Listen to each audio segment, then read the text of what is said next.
Il y a deux grands défis dans les faits auxquels on est tout le temps confronté quand on veut planifier un programme d'intervention. Okay? Un, c'est est-ce que la population est un sous-groupe ou un sous-groupe de la population qui manque de motivation ou non?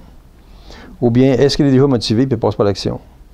Dans le fond, là, on fait le croisement entre l'intention et le comportement. Là, vous allez avoir ce qu'on appelle une table 2 par 2. Là.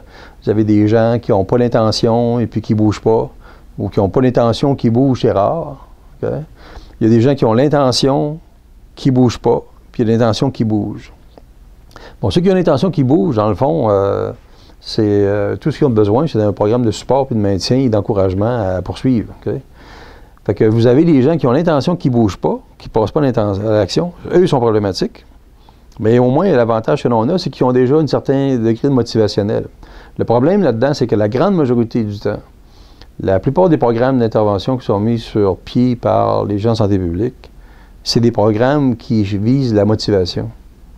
Mais ces gens-là ont déjà la motivation. Donc, les programmes ne ciblent pas la bonne affaire.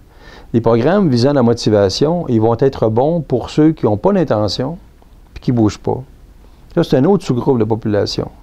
Fait que si on veut s'intéresser aux gens qui ne sont pas motivés et qu'on voudrait motiver, oui, c'est une approche motivationnelle. Mais si on constate que beaucoup de gens sont motivés mais n'agissent pas, il ne faut pas perdre son temps à essayer de les convaincre des biens fondés de l'action. Ils ne bougent pas pour autre chose. Donc, vous avez deux types d'interventions que vous pouvez faire. Une à caractère motivationnel, puis une à caractère volitionnel, qu'on appelle. C'est-à-dire, en arriver à faire passer la personne de l'intention à l'action, ce qui est la deuxième préoccupation que nous, on a comme un champ d'intérêt majeur actuellement. Mais la première partie, elle reste vraie. C'est-à-dire que, par exemple, quelqu'un qui ne fait pas d'activité physique et puis qui n'est pas intéressant d'en faire, bien, qu'est-ce qu'on fait avec? Bon, là, c'est toujours difficile d'aller rejoindre ces gens-là, parce que bien souvent, s'ils ne sont pas intéressés, d'essayer de leur faire rentrer dans le crâne une motivation, vous pouvez même avoir des effets négatifs souvent, et puis les gens vont se refermer plus, et puis, bon, moi, je ne veux rien savoir, puis je ne parlerai pas de telle chose. Donc, il faut faire attention avec ces gens-là, mais effectivement, c'est une population à caractère motivationnel. Bon, c'est quoi les caractéristiques de ces gens-là? C'est pas toujours clair, autant en alimentation qu'en activité physique. Habituellement, les gains de santé publique sont peut-être plus faciles à obtenir si on travaille avec une population qui est déjà motivée, mais qui ne bouge pas. C'est pour ça qu'on voit apparaître toutes les stratégies de faire tomber les barrières à l'action, par exemple, ou de faciliter la prise d'action chez les gens.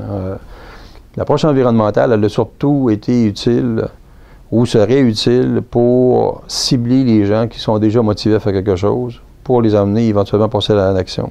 Il y a comme une interaction. Mais elle n'est pas tellement utile pour faire des interventions auprès des gens qui ne sont pas motivés.